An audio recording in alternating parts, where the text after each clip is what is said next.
Hi friends, ഞാൻ Shirdi ബാബി meditate ചെയ്ത് 2 card എടുത്ത് വെച്ചിട്ടുണ്ട്. ആദ്യം പൈൽ നമ്പർ 1, പൈൽ നമ്പർ 2 അങ്ങനെ ഇടാമെന്നാണ് വിചാരിച്ചത്.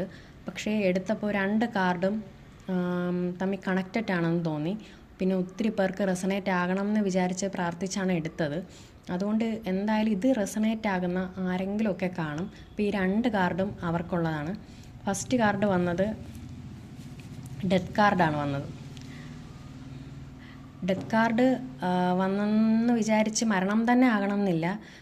ചിലപ്പോൾ മരണത്തിനൊപ്പമായിട്ട് നമുക്ക് ഉറ്റവരായിട്ടുള്ള ഒരുപാട് പ്രിയപ്പെട്ട ആരെങ്കിലും മരണത്തിനൊപ്പമായ അവസ്ഥയിൽ ചിലപ്പോൾ കഴിയുന്നുണ്ടാവും. നമുക്ക് ഒരുപാട് പ്രിയപ്പെട്ടവരെ നഷ്ടപ്പെട്ടാൽ നമുക്ക് ശരിക്കും ഉണ്ടാകുന്നത് മരണത്തിന് തുല്യമായ ഒരു അവസ്ഥയിൽ കൂടി തന്നെയായിരിക്കും നമ്മളും കടന്നു പോകുന്നത്.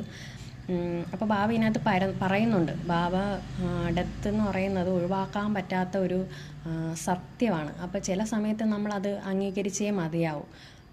പക്ഷേ ഇവിടെ പ്രതീക്ഷ തരുന്ന പോലെ സെക്കൻഡ് കാർഡ് പവർ ഓഫ് ഉദിയാണ് പറയുന്നത്. പവർ ഓഫ് ഉദി എന്ന് പറയുമ്പോൾ, ഉദി എന്ന് പറഞ്ഞാൽ ഭസ്മം.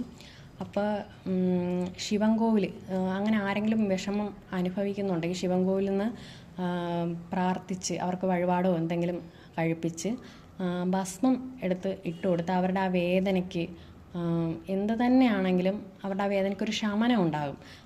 അവിടെ ഒരു പ്രതീക്ഷ ബാബ തരുന്നുണ്ട്.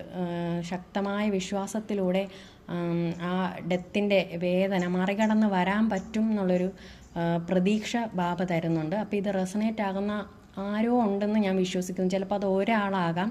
എന്നാലും ആ ആൾക്ക് മനസ്സിന് സമാധാനവും സന്തോഷവും കിട്ടട്ടെ. ലോകാ സമസ്ത സുഖിനോ ഭവന്തു.